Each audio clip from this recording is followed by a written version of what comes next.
Welcome to Football and Finance. I'm Joseph Magaji. I'm Nash and Wilson. And we're here to kind of give you a overview about the world of football, looking at it from a finance lens without any kind of conflation, angle or agenda, and go through some of the key topics that are happening in the world of football, whether it's at club level, domestic level, international level. And essentially, this is our first foray into this field. So we're really excited, looking forward to it. Nash and I have known each other for years, both worked in the football from a national governing body perspective. And yeah. So I think the format we'll take with these type of podcasts going forward is we'll try and give you 3 to 4 topics over about an hour. We'll try and keep it to an hour, but sometimes it might run over. And then we'll kind of give you an overview from both our perspectives in terms of what we're seeing and what we're thinking. So feel free to leave us comments after the podcast, like, subscribe, let us know what you want to hear more of. If there's something I said that's incorrect, which is very plausible, if there's something Nash said that's incorrect, which is probably less likely to happen. But yeah, just hit the subscribe button, like, share, give us comments, and we'll kind of get going. You ready, Nash? Yeah, let's go. So today we've got kind of 4 topics for you. So I guess they're really quite prominent within the world of football, and you'd have heard of them in the news. One is around Barcelona looking to part ways with Nike and set up their own kind of kit distribution. Is that a hoax? Is there something behind it? We'll kind of go into that. We'll look at Aston Villa. We'll look more broadly around the kind of profit sustainability rules. A lot of clubs kind of delaying their accounts. Aston Villa have lost about 120 million. Chelsea are tittering on the edge and likely to be able to meet the Premier League's kind of profit and sustainability rules. And then you've obviously got Nottingham Forest. We'll look a bit about League One, previously the Farmers League, previously the Uber Eats League. Now it's the McDonald's League. What does that actually mean? And then we'll French accent. League, that's the first thing you learn in GCSE French, bro. Come on. League One, you know. Ligue, probably tired. It's a Friday. So yeah, Ligue. We'll kind of look at what that looks like for the league. And finally, we'll kind of finish up with Jim Ratcliffe, the minority owner of Manchester United, his comments a couple of weeks ago about replacing City and Liverpool, whether that is actually possible or it's just one of those massive statements you make on the way in, trying to win fan acclaim and fanfare maybe. But yeah. So without any kind of further ado, let's kind of jump into Barcelona. So Nash, when you heard about Barcelona parting ways with Nike, it's actually Nike, not Nike, or my American mates always correct me. When you heard about Barcelona kind of parting ways with Nike, what was your kind of initial reaction? You're not serious. But then I actually I was like, when I heard of they initially go away from Nike, because they're synonymous with each other. I think they've been partners for a long time, since maybe the 90s. In terms of the Nike has been sponsoring all of their sporting equipment, like apparel. So, and then it's like Nike is the best. If you look at Nike as an organization, as a company, Nike is the gold standard, and then it dwarfs everyone else. Adidas, Puma, Reebok, all them other ones. It honestly, they don't come close, like in terms of where Nike's going to be.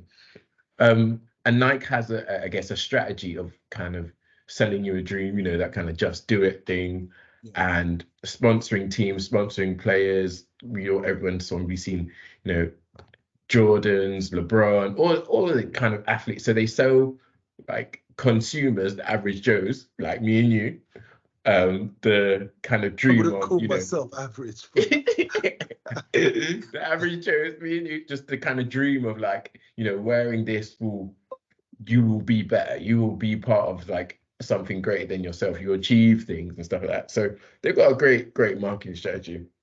So when they heard, oh, they've got another offer, I was like, well, it's got to be bags for them to move. And then I was like, oh. He doesn't literally mean bags, he means money.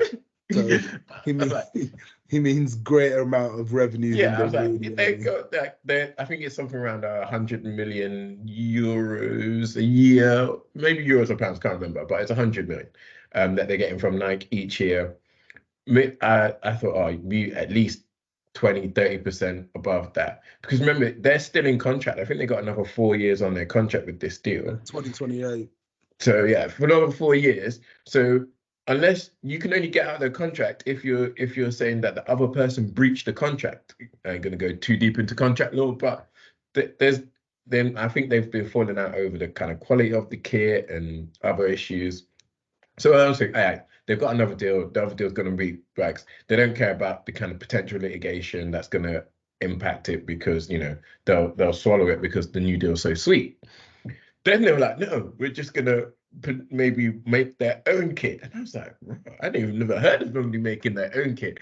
To be And fair, it's not the first team, you know. exactly. So like quite a lot of teams have tried this. I guess that's the thing that's kind of wild about the whole situation. Don't like make your own kit. It's quite cool when you're thinking about grassroots football and you're just going Sports Direct and picking up a shirt off the rack and then branding it through one of your family members kind of business or through a business that you know locally, and then suddenly you're rocking a night kit and you're playing on a Sunday league team. But I think like it has been done before. So for example, I think Borussia Dortmund did it about 15 years ago, and invariably, not many people know they did it because clearly it wasn't successful.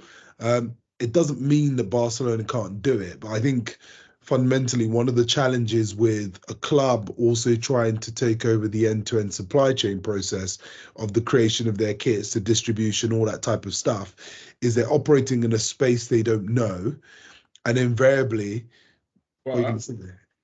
but Barcelona already have that franchise arm of a franchise business, which does manufacture certain things. So hence why they feel slightly more confident than maybe Chelsea doing it because they already have the kind of franchise business up. I think it was like their second or third biggest revenue generator for them. Kind of, it must sell loads of different things. So it's not just selling clothes; it's No, selling probably like lamps and all that kind of stuff. So I think they've they're got that. changing. No, they do, but I think obviously they've got experience in terms of selling more merchandise and apparel than other clubs. But I think one of the challenges they still face is how you mass produce that product at scale where the margins and the returns are actually something that you would like to see, or they're advantageous to you. Like you started off where you talked about Nike in terms of as an apparel or sporting institution, their global supply chain, their factories, their access to labor at a lower cost, to materials, to be able to mass produce over very short periods of time. I don't think Barcelona will be able to do that. Ultimately, we don't know what relationships and what activities and things the president and the senior management of Barcelona have had in the background prior to kind of going public, but it seems unscalable. And when you look at the previous experience, there's not been a positive experience where a club has tried this. But there is an angle that I kind of thought when I actually stepped back about what Barcelona could be doing. And you kind of raised at the top where you talk about they're an institution, they're a globalized brand, they're a franchise beyond just football. They've got their basketball arm and their ladies team, they're very successful. But I thought about it in a different way about leverage in terms of, for example, is almost the threat of leaving Nike, is that enough to change the dynamics of the relationship and the commercial contracts they've already got existing? So is the almost threat of leaving Nike enough to bring Nike to the table whereby they negotiate or offer Barcelona something or terms that are better than currently what they're having? Because I think one of the things that's always kind of blown my mind is I remember that famous stat. I think it was like, oh, Real Madrid signed Cristiano Ronaldo for 75 million and they made it back in shirt sales in whatever Like period it seconds. was. And at the time, I actually believed that stat. So we were all very young. But if you actually think about the way kit deals are actually constructed, there was no way that that statistic or that fact could have been true in relation to that time period. So they may have made it back over multiple years or maybe a year, but they couldn't have made it back in days or weeks. Because if you look at the shirt that you see in the Barcelona, the new camp shop for Pedri for 70 quid or 70 euros, or Frankie de Jong, of that 70 quid, Barcelona do not get the lion's share of that amount. They may get a greater amount, but not the lion's share. Their current deal is fixed. Like they get 100 million, but Nike get the profits from selling the shirts. That's how they negotiate it. And you obviously the Ronaldo thing was interesting because I thought about, okay, do they have a Messi to sell shirts? This Barcelona team doesn't have the sort that superstar to me that could almost sell anything. You know, I don't think so. I don't have a Messi. They don't have a Neymar. They don't have a a Ronaldo, Mbappe, like who's just gonna absolutely like shirts are just gonna fly off the shelf. One thing that they did, I was looking at, did make me interesting with it. That kind of collector's item because it might be, I think, 125th year anniversary of the club being founded. But when if you're trying to appeal to people who buy shirts as a collector's item, that's a very, very, very, very, very niche and finite market. So not really sure. And I agree with you about the kind of manufacturing costs and the expertise that goes into that. And the other thing that Nike do, which I also thought was really interesting. So if, say, like Nike trainers that you see in, shops, Foot Locker, JD, whatever, these shops have to buy the stock months in advance, so 6 months in advance. That's how much leverage they have, where like the shops don't even know what's going to pop in 6 months or pop in a year's time, or what's going to be popular, but they are still having to buy almost on the faith of whatever Nike gives us is going to be good and it's going to sell. So it's Nike's a really successful business if you can get in bed with them and partner with them and collaborate with them. Your point about whether they can get favorable terms out of this, maybe in terms of like, who else are they going to sponsor? They're not going to sponsor Real Madrid. Is Real Madrid sponsored by Adidas at the moment? I presume. If Adidas at the moment, then Atletico, again, in that league, come on, this doesn't really have it. So there's nobody in La Liga that's doing it. I think they were Nike, Atletico. I'm not sure I think they were Nike, or they were at some point recently, unless they changed. Okay. But I think what this speaks to for Barcelona, at least for me, is another one of their highly complex and innovative ways of trying to generate new funds, which isn't to be to an extent, it's not to be mocked, because it demonstrates a level of ambition in terms of where they're seeing football. So they're essentially looking at all their streams of revenue and are looking at areas in which they believe they are not being optimal in the revenue that they're accruing from those streams, and are looking at ways to either close the gap up or increase the stream. Whilst it may not be possible now, it's not to say it won't be possible in the future. And I think one of the biggest considerations for organizations, not just Nike, Puma, any large kind of sports apparel organization, is their current USP and their model in terms of both that supply chain scalability, understanding of the market, being able to do the B2B and all those kind of relationships with various stakeholders, is no longer going to remain as strong as it is as the clubs start to understand the kind of complexity of the operations. So I think it's almost, when the operations are understood better by clubs, Barcelona may not instantly jump to making their kits, but they may pick a smaller arm of something to trial it on. So they may actually say, we won't make our kits, but we will make the training kits for our first team or for our academy. And therefore, this is what they then use as a trial to demonstrate the scalability and the opportunity. I'm not convinced. I know we can move on to a different topic, but for me, every club that's done it so thus far, and there's a few notable mentions. I think Roma have done it, Atletico Bilbao, Ipswich Town did it back in the day. I think Leicester did it back in the day. Southampton did it back in the day, and they're not doing it now. So it was like a stopgap. But I think some of the clubs, he started really well when he said Roma, but the clubs slowly just went south. So I'm kind of Ipswich Town were doing bits in the 90s.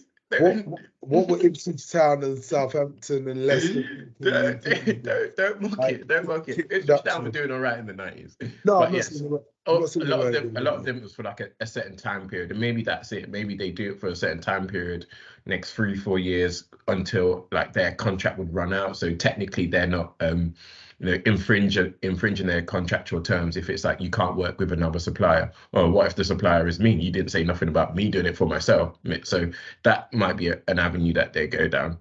Interesting. I think a final point. I think they just sacked their finance guy anyway, or he's resigned. And Barcelona. Same thing. So their top finance executives, not there anymore. I think from early this week or a couple of days ago. So I don't think there's any real clear.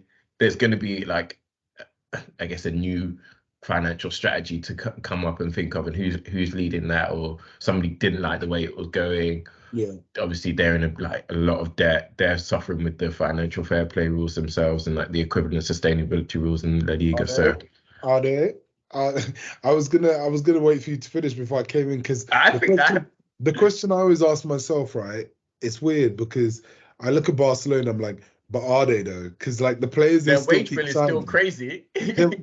There's a lot of players are taking a lot of deferred salaries, or actually, like, so for example, Xavi, there was he's gone at the end of the year, isn't he? He's gone at the end of the year, but they disclosed how much he was taking as a salary, so he was foregoing salary as a way of contributing. And also, I think it's quite weird, right? Because let's say they are in financial difficulty. Barcelona, a really interesting organization. They can get out of that situation very easily by, we've talked about it, you and I, like offline, online, in various circles, of when you sell academy players, of just getting rid of 2 academy players instantly, and they've got 150 million. 3 academy players, they've got a very strong academy player pipeline and pathway where they sell Pedri, they get rid of Gabri, they instantly can make and realize quite large amounts of money. So why don't they, is the question. And I guess one of the things it kind of leads itself to, which kind of takes us into the second component of our podcast around like the Premiership sustainability rules, is, do the rules that are set by national governing bodies, associations, a regulator apply equally? Because if I guess the question I would ask you or anyone is, if this wasn't Barcelona that was tittering on the edge consistently, whether Real, a little bit different model, but that were doing this consistently, would they be, I don't want to say getting away with it, would they be afforded the privileges that they've been afforded, and the ways of creative financial accounting that they've done, if they were an Eibar or a Getafe? I think your simple eye test is telling you Barcelona can't fail. For La Liga to be a commercially attractive league that they want to sell broadcasting around the globe to, like, how boring is it going to be watching Real Madrid? And I may be disrespectful to Atletico Madrid, but how boring is it going to be to watch Real Madrid just spank everybody, win it, and there kind of be there'll be no El Clasico like that. If they were to go into the La Liga, the B La Liga, what I think is, so to me, I think, yes, of course, they're going to be afforded those special privileges. They're going to be given the kind of financial freedom, let's say, more so than other clubs to kind of get it right, than compared to, you said, Getafe or Deportivo, or I can't think of the other Spanish clubs. I don't think they're in there anymore.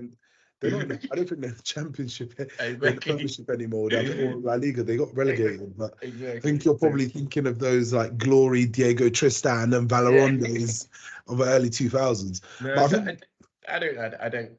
I'd be, my simple eye test says no, and there's no apart from the big clubs would be. I even think Atletico maybe wouldn't get that sort of privilege. To be fair, they've actually had a transfer ban in the past where they've broken, a little bit different, but they have been sanctioned before in a way. That proves my point. Yeah, to be fair, it does. But I think this kind of takes us to that topic around like financial sustainability. And when we look at the Premier League, so like I think all over the papers you're hearing about different clubs releasing and kind of disclosing their financial accounts, some organizations kind of delaying it. And I think what's always quite interesting, there's always a confusion between um, financial fair play and profit and sustainability rules. So I guess there's a lot of alignment between the two. So for example, like obviously the Premier League's PSR rules were built off the back to a certain degree of financial fair play. They have some synergies.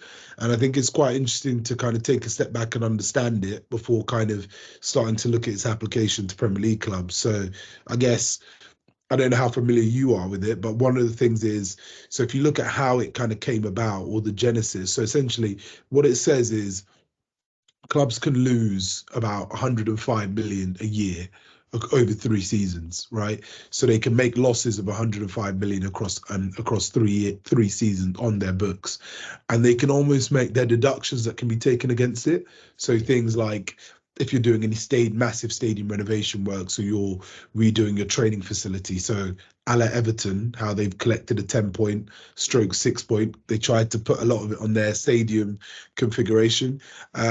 Also, women's football. Obviously, women's football is a massive area. It's keen to obviously encourage and incentivize clubs to kind of grow that. And then you've obviously got investment in youth and community work, which is like obviously some of the stuff that you've kind of got a lot of experience in. So those kind of are balances to counteract the 105 million. So if you make losses and they're kind of in that space broadly, there's a kind of a recognition that those are kind of more. A special COVID one as well. So some of the losses that were put in through COVID as well, kind of aggregated into that. Yeah, no, precisely. And like, I guess, so the 105 million is how much you can make of a loss. The PSR is linked or has some level of relationship to the financial fair play rules, which obviously were established by UEFA back in, I think, 2009 and were introduced in 2012 season. So I think one of the things that's been quite interesting is the amount of clubs that have been kind of thereabouts in terms of making breaches. And I guess keen to get your thoughts first of all on obviously Aston Villa and the figure of 120 million of losses that they've incurred, which would mean that they were in breach, which would basically mean like players like Ollie Watkins, Douglas Luiz, etc. are gone. So because they report on this quarterly, don't they? And so we've just had this quarter's come out for the 120 million. Are you saying I think that means they're going to have to sell players as a result of the? I'd answer that as in like so the questions I would think about it in multiple ways. So yeah, do you think that they need to sell players? Two, how do you think they're really hoping for that? They'll be hoping for in the future that the kind of UEFA coefficiency means we get that 5th place and they can sneak into that 5th Champions League place, because then it doesn't affect now, but then moving forward, they could kind of bring that revenue into, for the next season, which then would hopefully bring their losses down. They're not spending those over the next couple of months. I think that I don't necessarily see. I don't necessarily seeing them having to sell players. I don't know. I think that there's just at this moment in time, the profit and sustainability rules are still not as heavily enforced. I know obviously Everton got the 10 points and got that, even that reduced to 6 points. I feel like they'll be able to provide some mitigating factors around it, do you remember what the CEO of the Premier League said though? They got that because they're a small club. Like, yeah, fair. I can see that. I think one of the things I find quite interesting about Villa is, okay, they're obviously in a quite strong position in terms of where they are in the league, currently chasing a Champions League position. But I think ultimately, as an organisation, it kind of just does demonstrate some level of, so to some degree, like financial mismanagement. because I guess whenever I look at some of the players Villa have signed, and I guess the TV rights deal that there's been kind of fueling the Premier League's lavish spending or shopping spree for years has kind of allowed this to happen. Is I look at some of the players, the salaries that those players are commanding, the clubs that they've come from, and the fees that they've paid. So, for example, your Jamaican Leon Bailey, like everyone knows, like everyone who's watched the Bundesliga has seen the quality and the talents of Leon Bailey. He's probably one of those high level wingers who's bordering on elite, but can be elite in certain games, but isn't consistent enough to kind of put him in that bracket of the Sakas and the Sakas and the Phil Fodens of the world. Who can I get? He's a bit different because he can also play 10, but when you look at some of those transfers and you start to add them up, and then you look at some of Villa's outgoings and sales, you're always kind of thinking, how are they balancing the books? Because if you think about their commercials in terms of their kit sponsors, yep, historically won the European Cup twice, I think. Decent sized stadium, strong season tickets.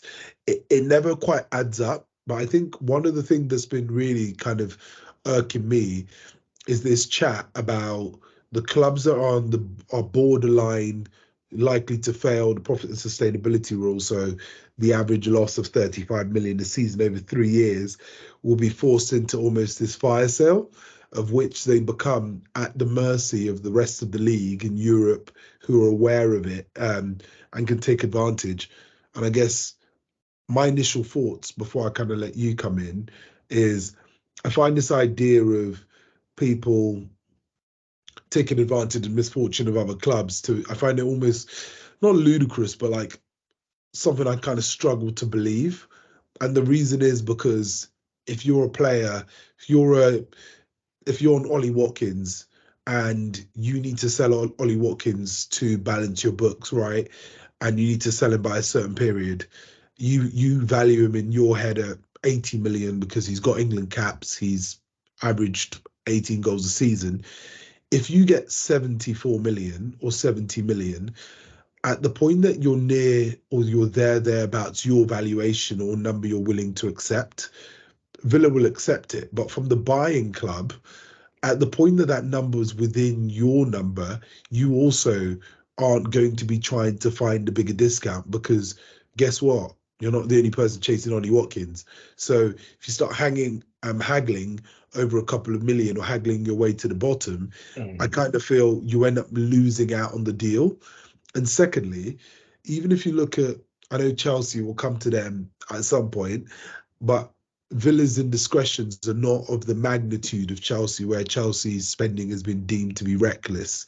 Villa haven't spent 1 billion, but we've seen with Everton the case of they had a 10-point fine reduced to 6, or was it 4 or 6? What is that final fine going to be?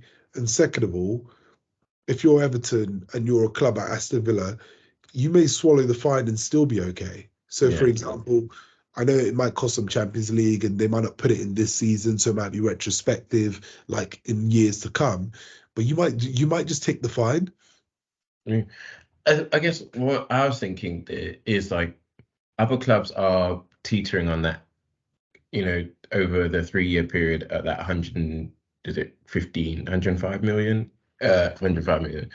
I think Man United were close to it this week. Their reporting numbers have come out that I think they're more favourable than when they reported previously. So their losses have come down. I think looking at some sponsorship deals that they might have got, not sponsorship, I think it was broadcasting and higher stadium revenue that they've got.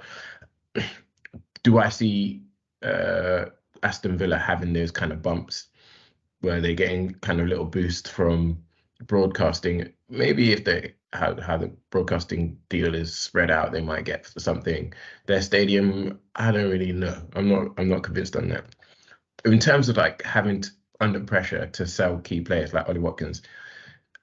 Ollie Watkins isn't Lewandowski, but they're still rare. They're still like finite commodities, like which other people are going to be looking at it and saying, actually, I'm going to punt on this player. I mean, I think people are talking about, like the average striker now, just even the dead striker that you want to bring into the Premier League that you don't untested. You're like, going to probably be like half 100 mil. Like it's like 40, 50 mil. Maybe if they're like a proper young kid, 16, 17, 18, they might be a bit young. They may not come for that fee, depending on where you've got them from. It's not like Ollie Watkins's contract is running out. That's the only thing. If his contract was up, then I'd be saying, okay, this guy might walk for free and you might get nothing in return for him. Yeah. And if it comes at the same point when you need to sell, because that would be me as a club, I'd be like, well, I'm not going to buy in the summer. I'll just wait till January, because but that if that's not the situation, and that already happens though with players going for a free. If that's not the situation, I do think there'll still be, as I said, you're in the ballpark of my figure. I'm in the ballpark of your valuation. We probably get this done, and then how I'm still in the sustainability.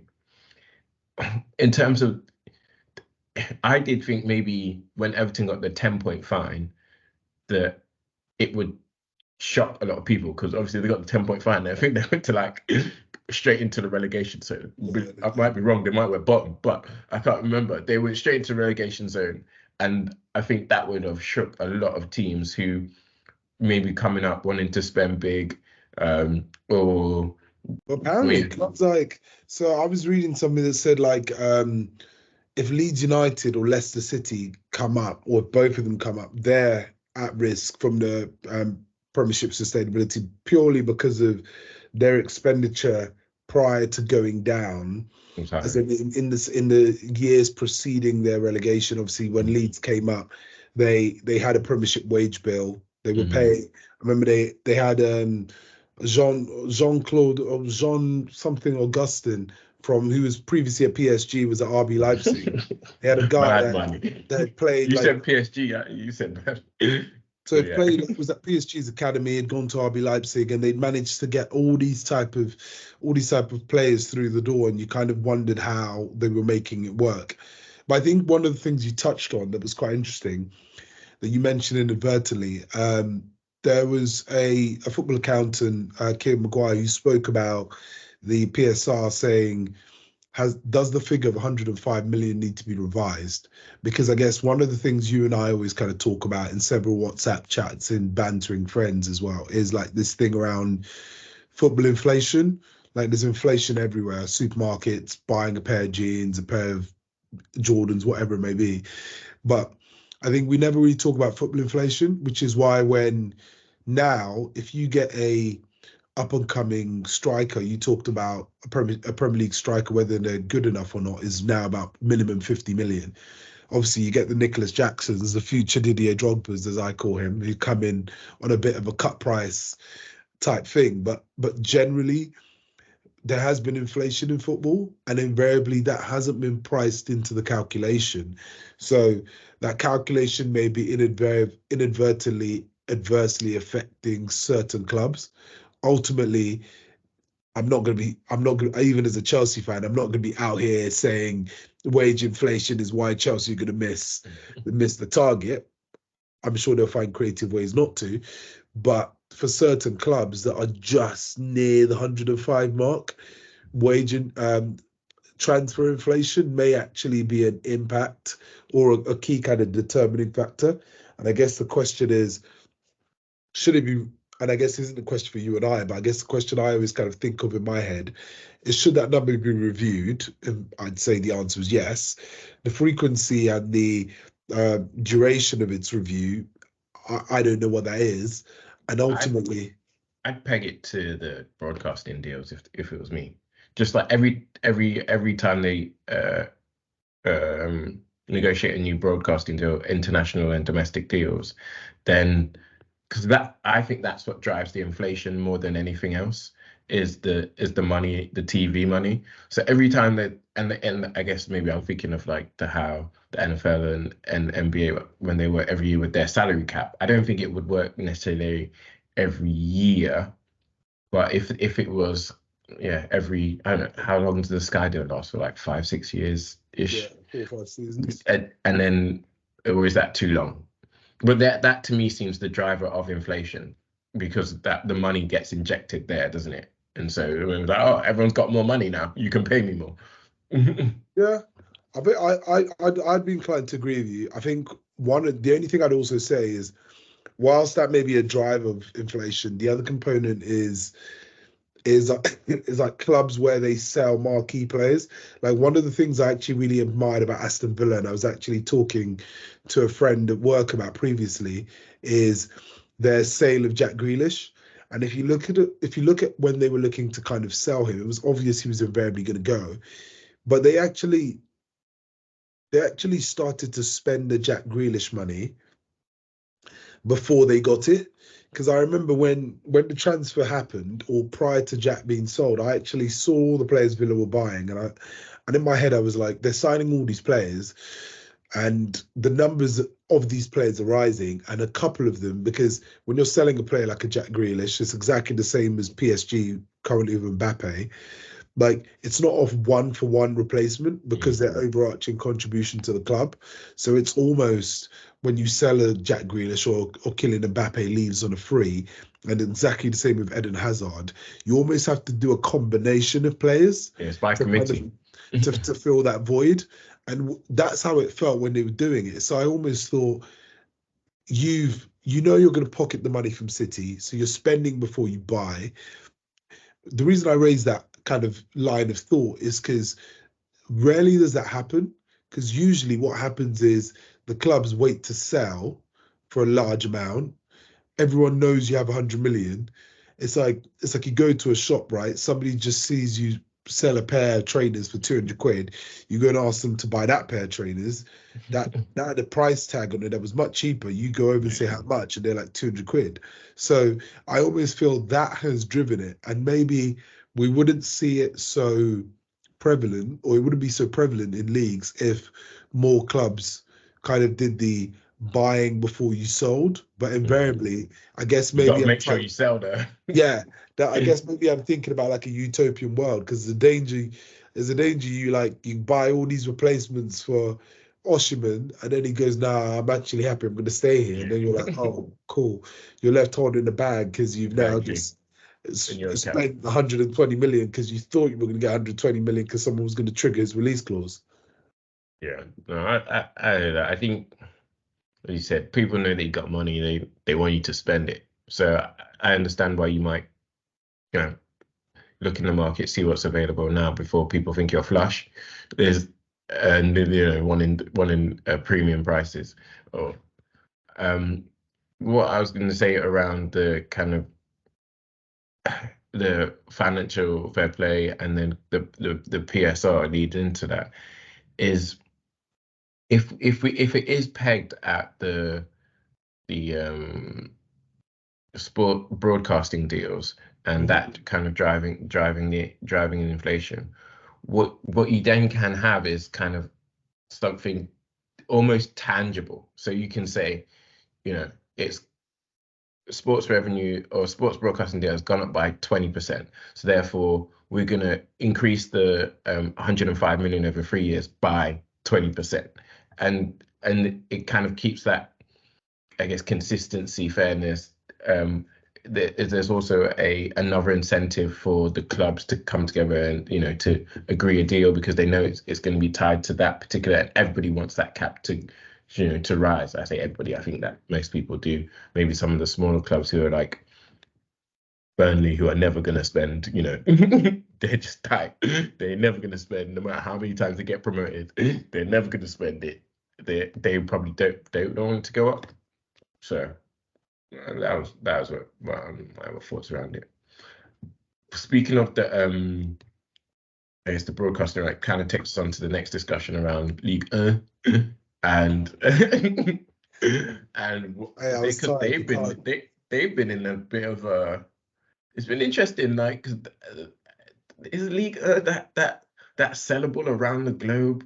I don't know, but you probably kind of know a bit more about it. So I'll take it over to you. But obviously they're trying to, the league itself is being sponsored from Just Eat to McDonald's, which That's again, that's a promotion. It's an upgrade. It is upgrade for sure. And I always, it always weirds me out when I see McDonald's sponsoring NBA games. I just think that, or sports in general, because I always I can't get them out of my head as like a fast food brand. And I guess they would argue that we have healthy options. Salads, mate. Juices. We do a lot of things in the community around healthy eating. Meals. They got so they would say that they're like I don't know, some organically, really health conscious brand. But just in my head, I'm like, you're McDonald's. You're the same. You're like the biggest cause of heart attacks and diabetes. Don't sue me, McDonald's. But that's like in my head how I perceive them as a brand. And like, I know people eat that, it's fine. I eat there. I'm not saying like that. I'm just saying that in my head, it doesn't feel like always the natural brand for sports and exercise, because it's almost like the opposite. Do you know what I mean? No, but for Ligue to get the bag from them, fair play to them. That they're selling their international and domestic rights, or have they recently sold them, or they're in the process of trying to sell them? Oh no, that was it. They paused selling them because they had a silent auction, silent tender, or whatever, and I don't think they didn't get the numbers. They didn't get the number they thought they was gonna get, and that's why I'm like, is this really right for McDonald's? But they didn't get the number that they thought they was gonna get. Paused it, and I don't think they've resumed it just yet for the international broadcasting rights moving forward. So it's good for Ligue 1 because McDonald's is massive, and I think. No, I don't know. You have to say Ligue McDonald's. You won't even be able to. Like we're saying it wrong. We'd have to say Ligue McDonald's every time. You would, which I think it would just remain Ligue. I don't think fans would be kind of trying to get that out. I don't think anyone was calling it Ligue Uber Eats when no, but but that's the thing. There's different levels of sponsorship. There's different levels. So like, there's the you get a nice little logo next to our name, or where we mentioned, and there's every time you say this word, you better say McDonald's because that's what I'm paying for. I think one of the things they may do to kind of integrate it softly is, when they do man of the match. So they'll say like Barclays man of the match. So they'll say McDonald's man of the match or the McDonald's player of the match. But I agree with what you were saying there. I think that the thing about the concept of a fast food sponsoring what is elite sport in terms of level of physical fitness, health, and the elite part of football is always kind of a bit strange. But I can see why they kind of do it, both in terms of some of the stuff you were saying about McDonald's wider reach and contribution in society beyond just their fast food, golden arches, etc. But I think if you look at it from a business perspective, so I think the Uber Eats deal was worth 15 million euros a year, and this one is 20 million. So one could say, if you look at it, right, they've got a 30% increase in the commercial rights or commercial sponsorship of their league, in what is quite challenging commercial times for not just football, but just sports in general, in terms of the commercial deals they're trying to strike, because you're having to ultimately demonstrate persistent value to your commercial partner in terms of what their returns will be, the reach, etc., and the further opportunities they can kind of develop. So looking at it purely from a business kind of lens, the league has done well. But I think fundamentally one of the challenges with Ligue 1 is the level of competitiveness of the league. And I think one of the things, if you've seen PSG kind of, to a certain degree, kind of dominate large elements of the league, invariably they haven't won it absolutely every single year, but they have won it for most years. 90% of the last 15 years. And I guess one of the challenges one would say is this increase in commercial rights not only demonstrates a further commitment to helping grow French football, but also a way to maybe potentially start to narrow the gap.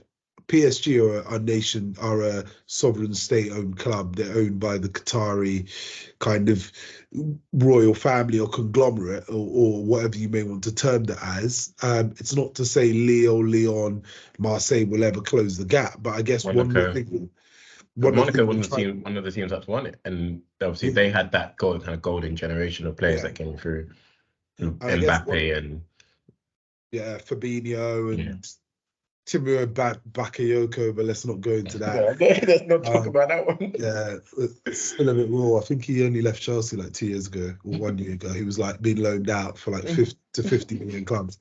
But I think one of the things it offers them though is a trajectory to start to change the narrative about, one, the quality of the league, two, the opportunity for commercial sponsors. Because one of the things McDonald's offers them is the reach and also an ability to demonstrate to other commercial partners that they can acquire organizations or institutions of that size. Yeah. Um, Invariably, I think one of the things they'll always struggle with as a league is, I think there was a stat that France or Paris passed Sao Paulo as the city with the biggest hotbed of young players. Like in terms of, you get on the streets of France, I think there's even a neighborhood outside which found a lot of players that have played, Kylian Mbappe, all these type of guys. They've all played in Benzema's. they've all played in a similar district outside Paris. But I think one of the challenges they'll always face is, well, Siri's interested in what's going on. But I think one of the things they'll find is that if they struggle to retain the players within the league, whereby the players are successful and invariably move on, that will ultimately hamper the league in terms of being able to grow it.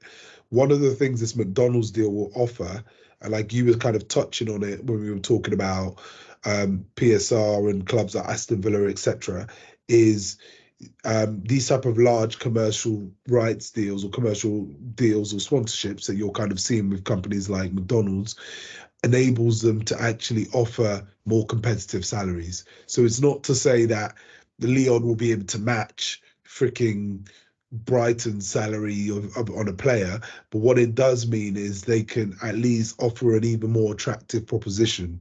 Whether or not the player takes it, that still remains a question. Well, I think what Ligue might have to do is probably be the outlier for certain things in order to continue to track that level of sponsorship. So with the McDonald's partnership, they could do things like having games abroad, like the NFL, in markets where McDonald's has a big reach, like the US, basically.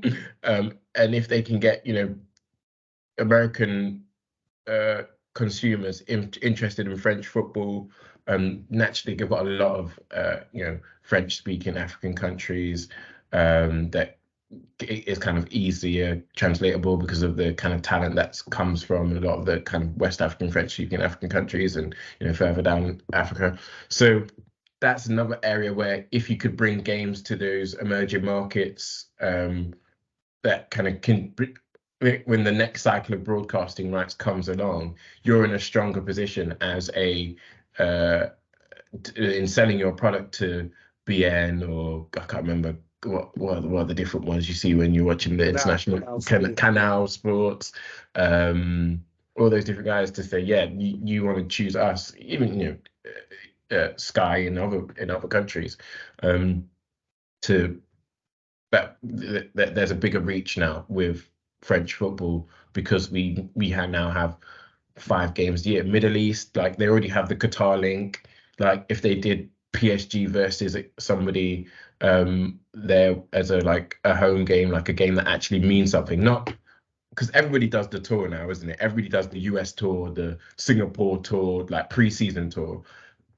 But I think those fans want the same thing that we get on a 3 o'clock on a Saturday. Those kind of really highly competitive games which mean something and are of value, and it kind of creates a whole nother fan base. And I think if they're the outliers to that, so if they're the ones that are kind of more progressive with that, that may then increase the value of them, increase the sponsorship, using that McDonald's brand because McDonald's is, I think McDonald's invented branding. Like, so like using that McDonald's brand in all those particular areas, you that's another aspect that it gives them, which, let's be honest, Uber Eats doesn't have the same reach. I think it's an interesting point, and I think one of the things for Ligue 1 will now be how they kick on from this commercial sponsorship deal with McDonald's and start to look at things that you kind of mentioned earlier around their selling of their domestic rights or of the leagues below, so their version of the championship and kind of below that in terms of how they sell those packages. Because like, as you said, at the end of last year, I think it was October, they cancelled it because obviously the bids were deemed too low. So I think the next thing is now, how do you lock down TV packages or broadcasting rights around those kind of lower divisions to ensure that you can actually create a sustainable kind of league ecosystem? And then beyond McDonald's, looking at how the domestic broadcasting rights, because I think Liga, their broadcasting rights cycles 2024 to 2029. So they've got McDonald's as kind of like a headline sponsor, but how do you start to look at it from a kind of a broadcasting rights of the league for the next 5 seasons? And I think one of the biggest challenges for the league going forward, and I'm sure that the kind of league federation and the French Football Federation are looking at it, is what do they want Ligue 1 to be? Because I guess the thing is, like, it's becoming, or maybe it's just my opinion, right? It feels like the French league outside of PSG is almost becoming a feeder league to other leagues. So like you have your Premiership up here, you then maybe have a couple of steps behind La Liga, and then a couple of steps below La Liga, you've maybe got Serie A, etc. Then you've got the Bundesliga that's kind of somewhere, or Bayern Munich plus 17, if you want to call it that. And then you've got like Liga and Serie A, that kind of like Serie A is leveraging its heritage. Everyone loves Italian football. The 90s were the time, Fiorentina, AC, etc. But that heritage is now gone because all those Italian teams are getting slapped. Do you know what I think might be an interesting aspect to this, which I was looking at for French football, is that kind of alternative, like niche, cool, like that. The best way to describe it is that, just that alternative league, that league that's like a bit like edgy.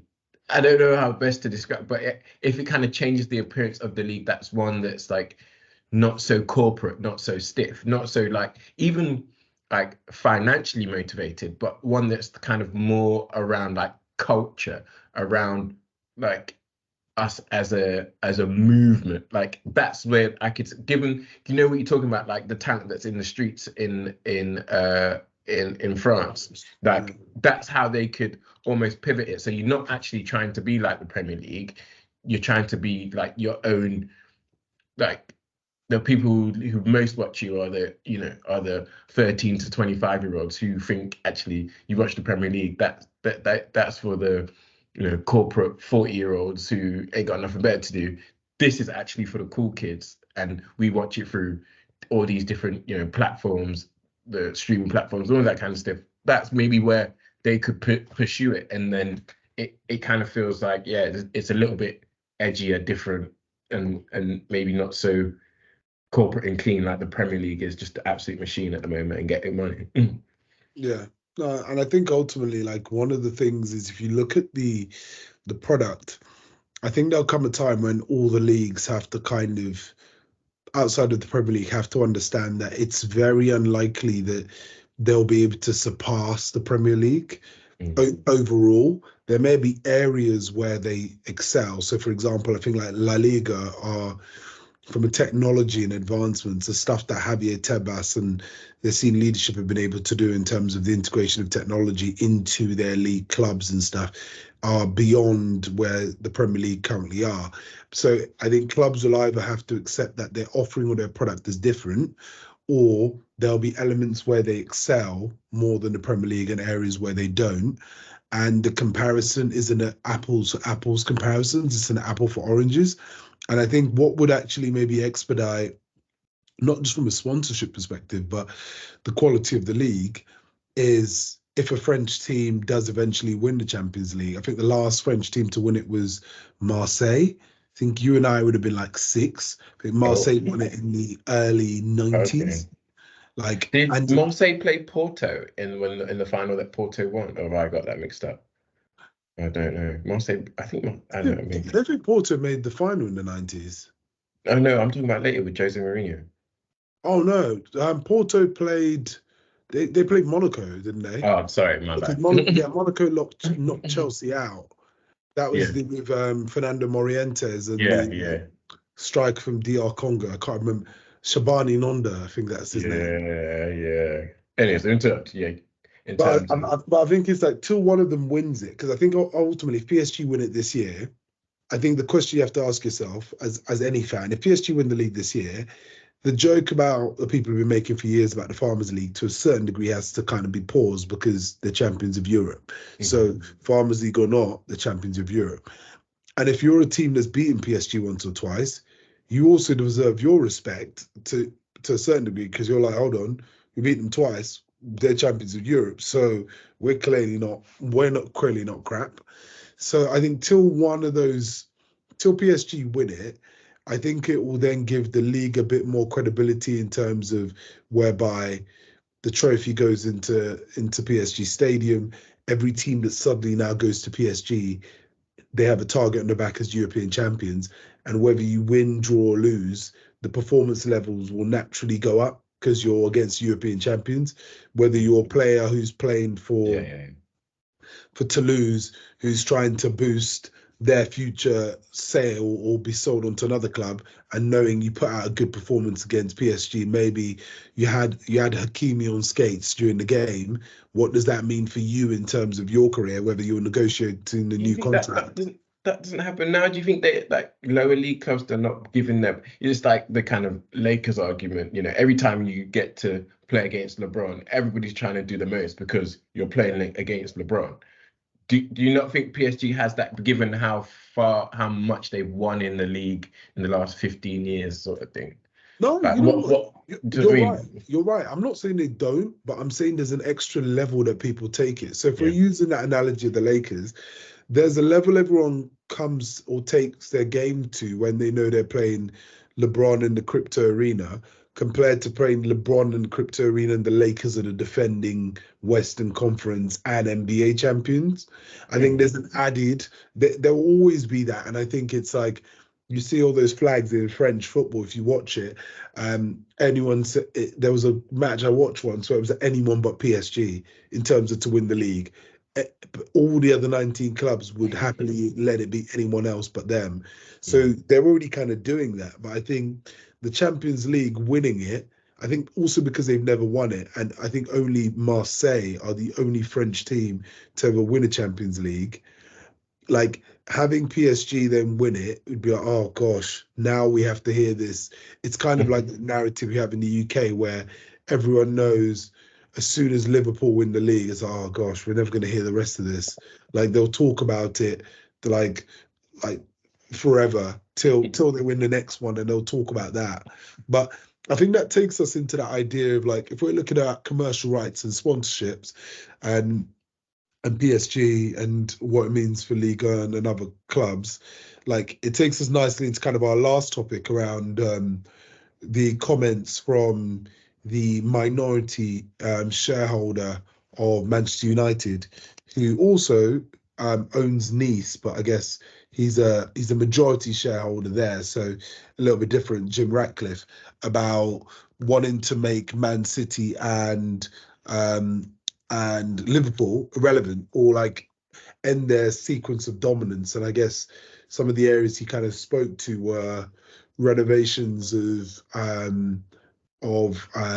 their stadium. Like, I don't know if you've been to Old Trafford. I've been a couple of years ago, and damn, that stadium is in need of a touch up. Like, and I'm just putting that politely. And then obviously their training facilities, Carrington, which think every top player that they bought has talked about how the facilities are outdated and the equipment is behind the curb. And I think Ronaldo even said that he left, went to Real Madrid, went to Juventus, came back, and the facilities were still the same.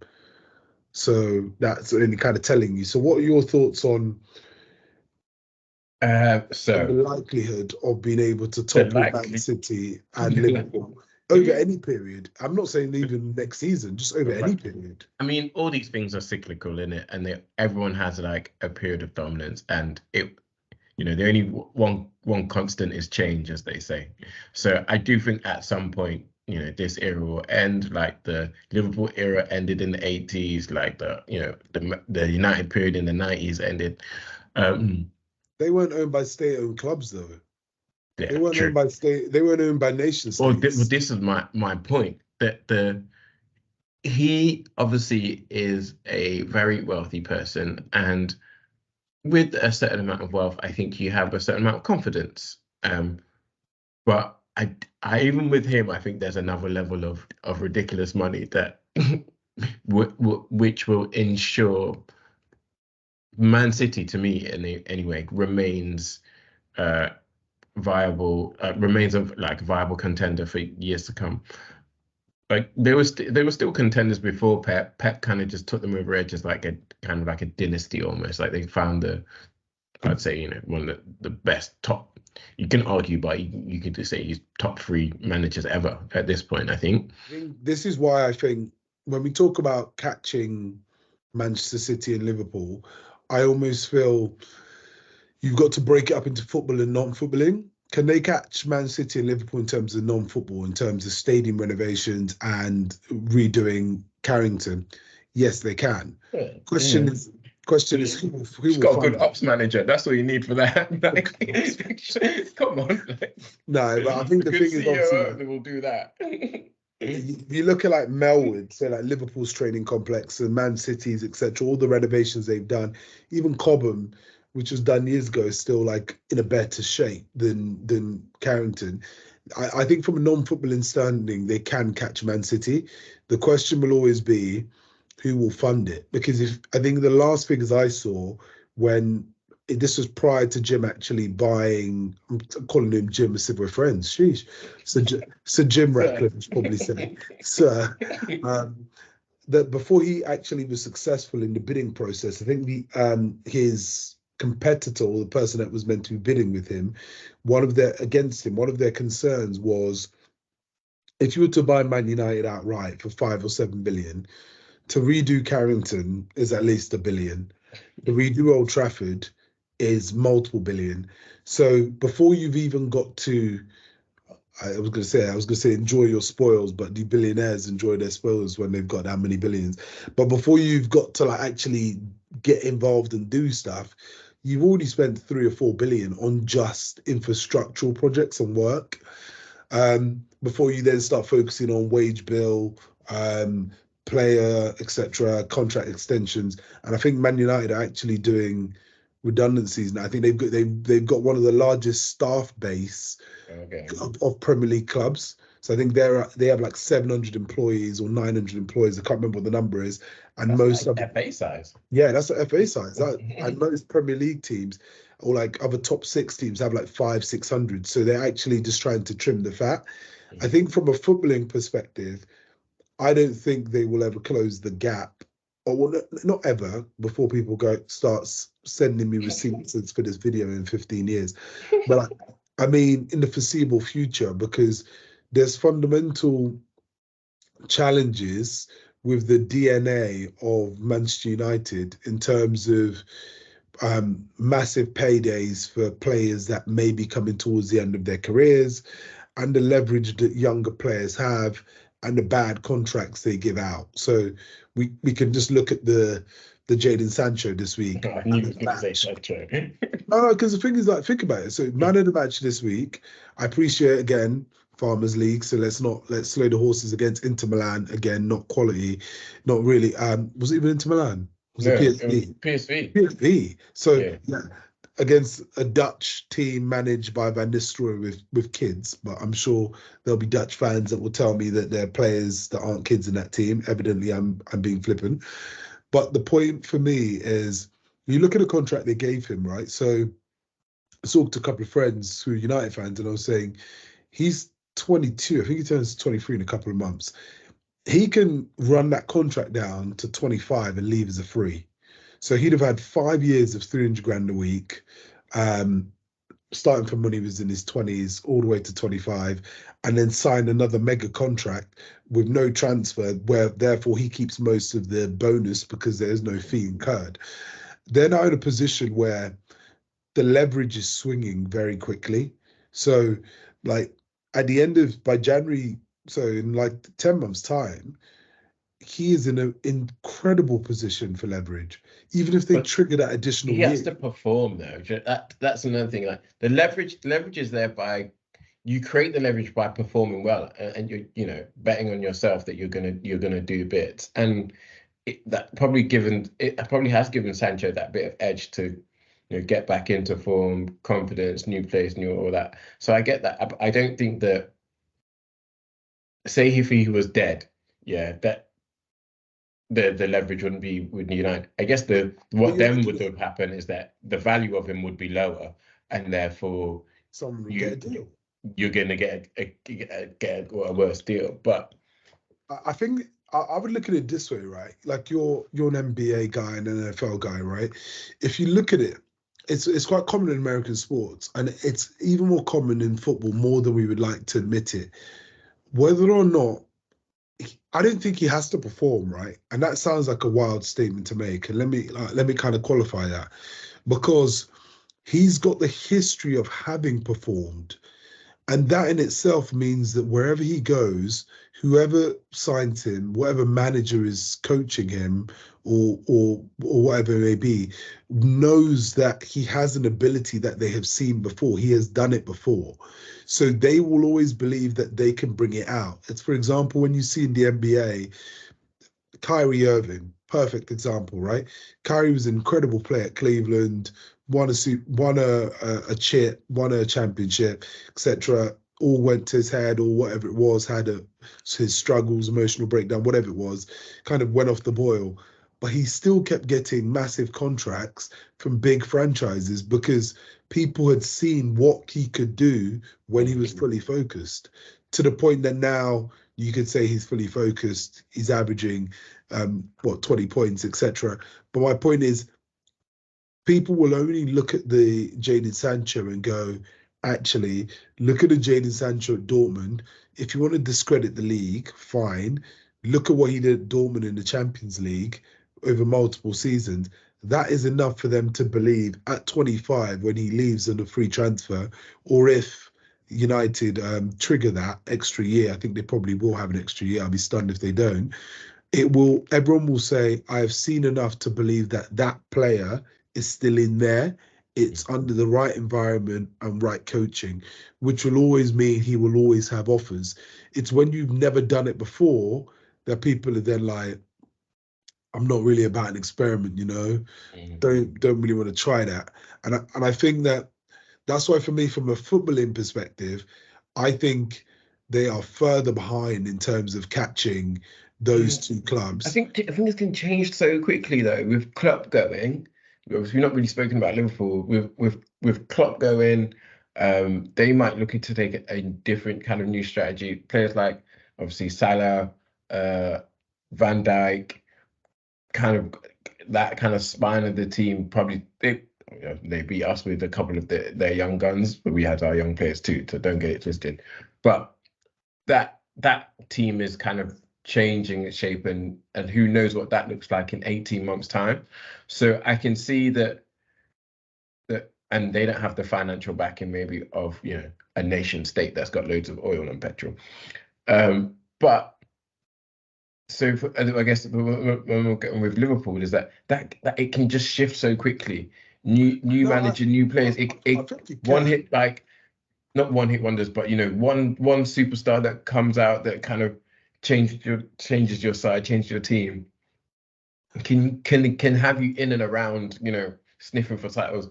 City have a bad year because they change manager, they're not as hungry, you know. So like it's not just they need to come up, it's that others can come down. Do you know what I mean? No, I agree. But I guess the thing is that I just don't see how, with a gap that big, I'm not even saying Liverpool, Man City will continue to contest for the league, but I'm saying I just don't. And also, you get rid of Eric Ten Hag, right? You do another rebuild. Like it's a rebuild to rebuild.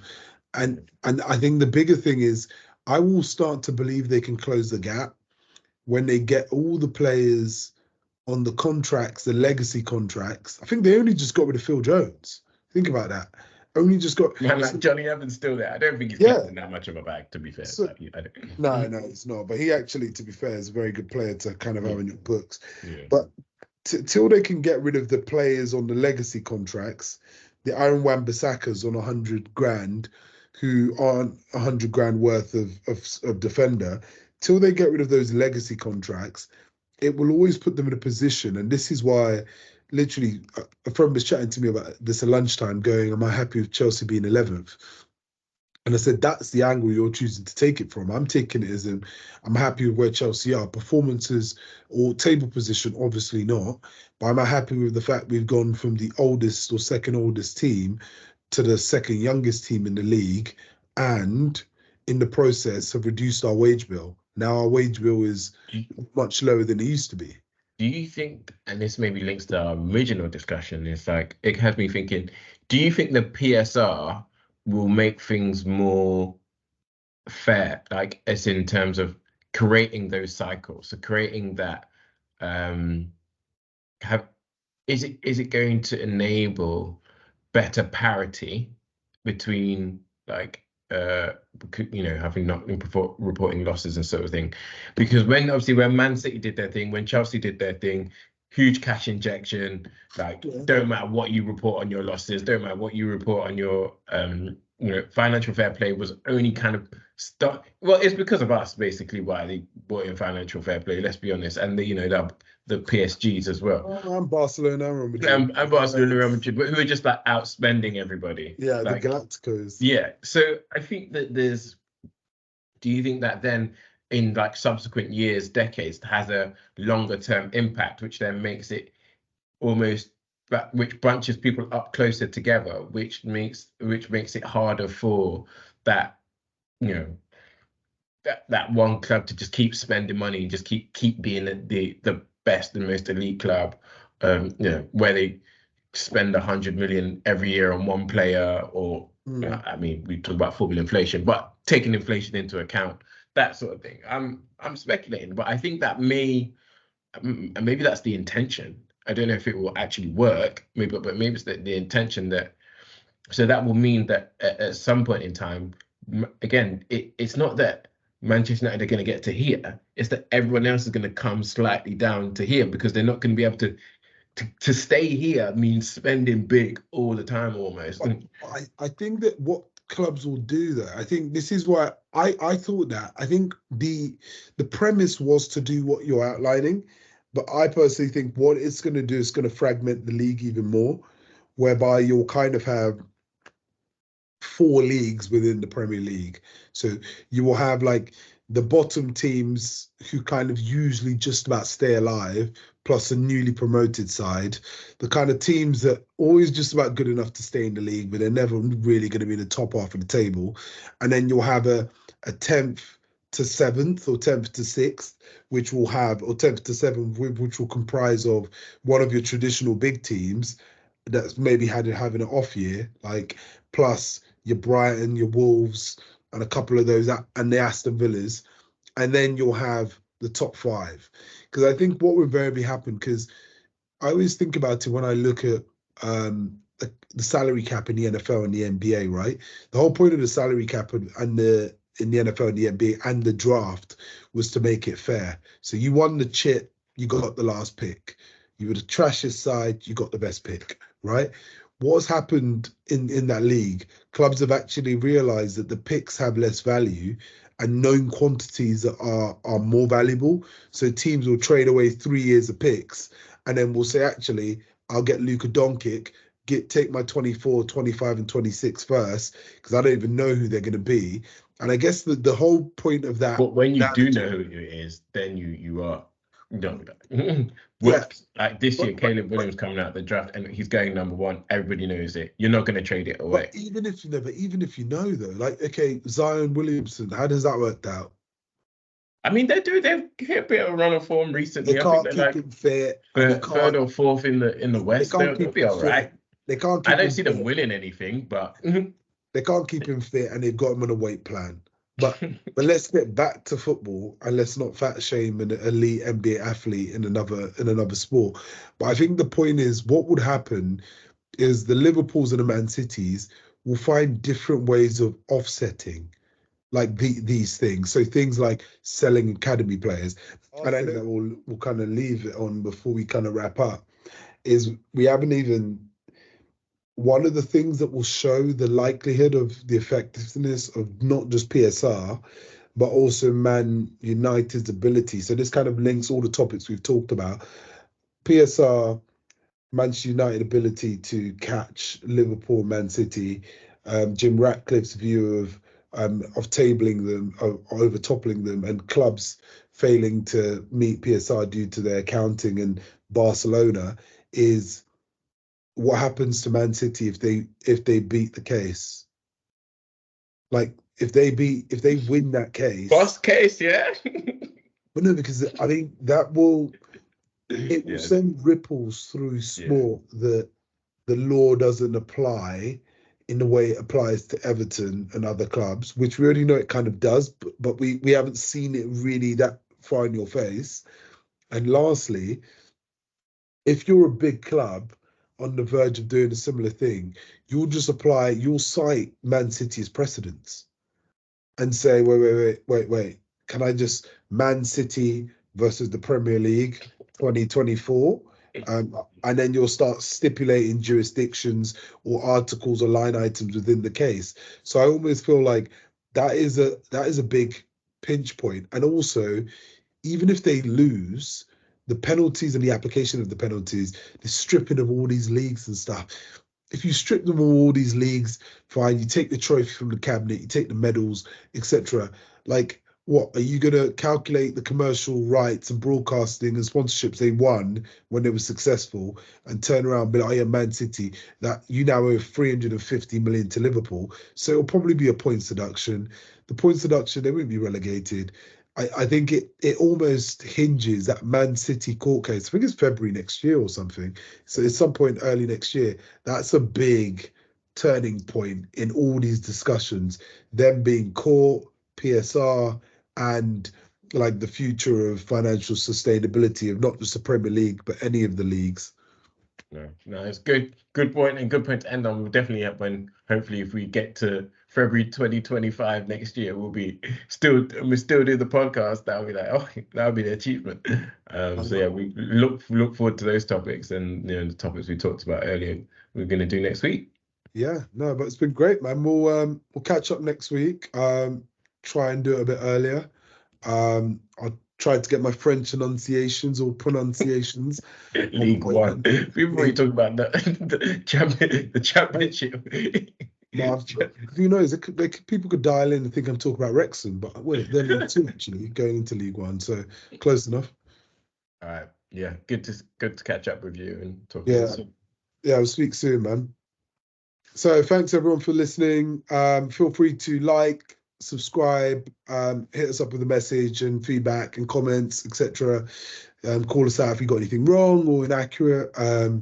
We're not perfect, but I guess one of the things we try to do is provide a view that's a bit less agenda driven and is a bit based on both our experiences working within football and national governing body, but just general topics that we find interesting and know quite a bit about. But till then, we'll see you next week. Bye, everyone.